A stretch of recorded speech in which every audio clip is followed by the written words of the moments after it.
It's been a big year for weather here in mid-Missouri. We've experienced everything from record cold in January and February to a couple reports of tornadoes. Let's look back at some of the highlights of 2014. The year started with brutal cold in January and February. It was some of the coldest air we've seen in years here in Missouri. On January 5th, a large winter storm blasted the Midwest with bone-chilling cold and big-time snow.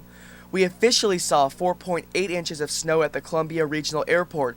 However, areas east of Highway 63 saw anywhere from 6 to 10 inches of snow. Following the snow, temperatures plunged below zero. They were anywhere between 10 and 15 degrees below zero, with wind chills between -30 and -35 degrees. In February, the average temperature for the month was 25.1 degrees, which is 9.3 degrees below the average. The normal average temperature for February is 34.4 degrees. In spring and early summer, we experienced our fair share of severe weather events, including 3 reported tornadoes. On May 10th, one of those confirmed tornadoes touched down here, just outside of Marshall in Saline County. It was rated an EF1 tornado and was 3/4 of a mile wide. Storm chasers reported winds over 100 miles per hour with this tornado. It did damage to mainly rural areas of the county. The second confirmed tornado occurred April 3rd in Rich Fountain in Osage County, and the only unconfirmed tornado was on June 7th in Owensville, which is located in Gasconade County.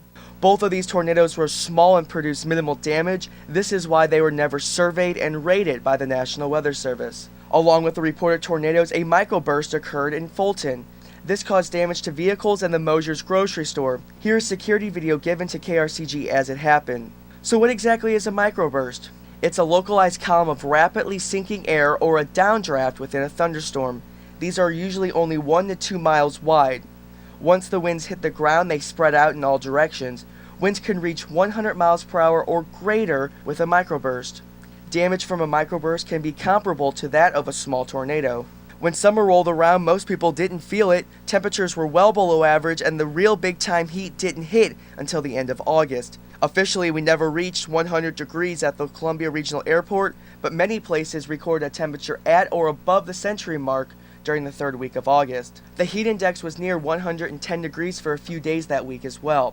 On September 19th, a strong line of storms blew through mid-Missouri. It knocked down trees and power lines throughout the area. Those storms caused damage in several cities, including Jeff City.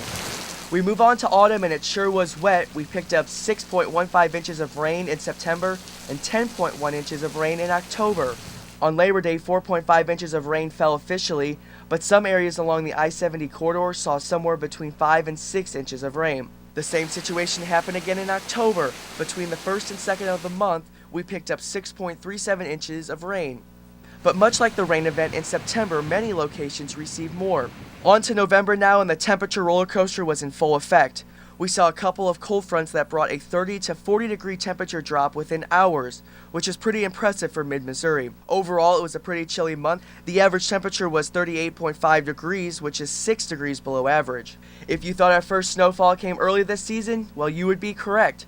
Our first official snowfall happened November 16th. This brought 3 to 4 inches to the Lake of the Ozarks, while everyone else received just a dusting to an inch south of I-70. As you saw, it was a very busy year of weather here in mid-Missouri. The Storm Vision weather team looks forward to covering all the big and small weather events in 2015.